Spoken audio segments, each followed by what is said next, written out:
কাল ৮ ঘটিকার সময় বিএনপির জাতীয় স্থায়ী কমিটির সদস্য সাবেক মন্ত্রী এবং মুরাদনগর থেকে ২ বার নির্বাচিত সংসদ সদস্য ব্যারিস্টার রফিকুল ইসলাম মিয়ার সহধর্মিণী এবং বিএনপির চেয়ারপারসন বেগম খালেদা জিয়ার উপদেষ্টা এবং ইঞ্জিনিয়ারিং ঢাকা বিশ্ববিদ্যালয় ইঞ্জিনিয়ারিং ফ্যাকাল্টির dean professor doctor Shahidur Rafiq গতকাল সকাল ৮ ঘটিকায় ইবনে সিনা হাসপাতালে চিকিৎসাধীন অবস্থায় ইন্তেকাল করেছেন।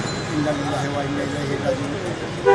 কি বলবো, এই প্রফেসর ডক্টর শাহিদুর রফিক সর্বশেষ বিএনপির বর্ধিত সভায়, যেখানে সভাপতিত্ব করেছেন বর্ধিত সভায় রাষ্ট্রনায়ক জনাব তারেক রহমান এবং প্রধান অতিথি হিসেবে উপস্থিত ছিলেন বিএনপির চেয়ারপারসন এবং দেশনেত্রী বেগম খালেদা জিয়া প্রধান অতিথি হিসেবে বক্তব্য রাখছেন। ওই সময় যোগদানের উদ্দেশ্যে যোগদান করার সময় মঞ্চে বসার সময় বর্ষাকালীন সময়ে উঁচু নিচু একটা স্থানে এখানে উনি পরে গিয়ে আহত হয়ে আজকে উনি এই দুনিয়া ছেড়ে চলে যাবেন এটা ভাবতেও পারি নাই।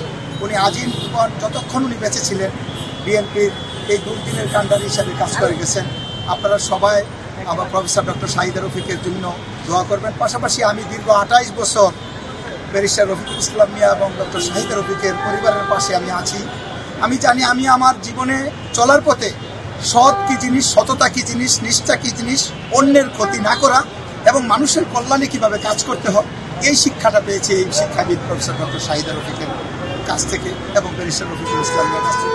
আপনারা আজকে আমার বাবা নেই, কিন্তু আমি অনেক কষ্ট পেয়েছি, কিন্তু আজকে এই প্রফেসর ডক্টর শাহিদুর রফিক কিনতে গেলে আমি অনেক বড় ব্যথিত, আমি আমার অভিভাবকহীন হয়ে পড়েছি। আপনারা সবাই দোয়া করবেন, বিশেষ করে প্রফেসর ডক্টর শাহিদুর রফিককে যেন আল্লাহ বেহেশত নসিব করে এবং তার সমস্ত জীবনের গুনাহ খাতা মাফ করে আল্লাহ যাতে তাকে জান্নাতুল ফেরদাউসের উচ্চ মাকাম দান করে এই দোয়া করে এবং দেশবাসীর কাছে আমি দোয়া চাই ডক্টর শাহিদুর রফিকের জন্য। আপনারা সবাই দোয়া করবেন, তার ভুল ত্রুটি ক্ষমা করে যাতে আল্লাহ তাকে বেহেশত নসিব করে।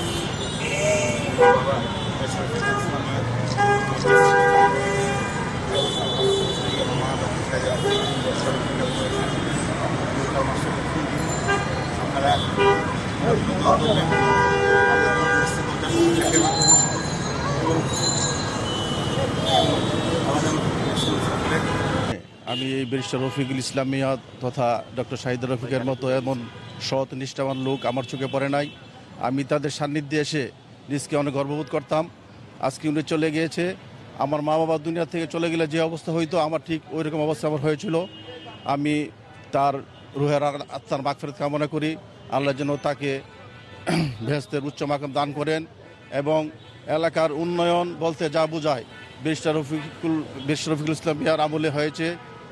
স্কুল কলেজ রাস্তাঘাট তথা অনেক সাধারণ জনগণের কর্মসংস্থানের অনেক ব্যবস্থা উনি করেছেন।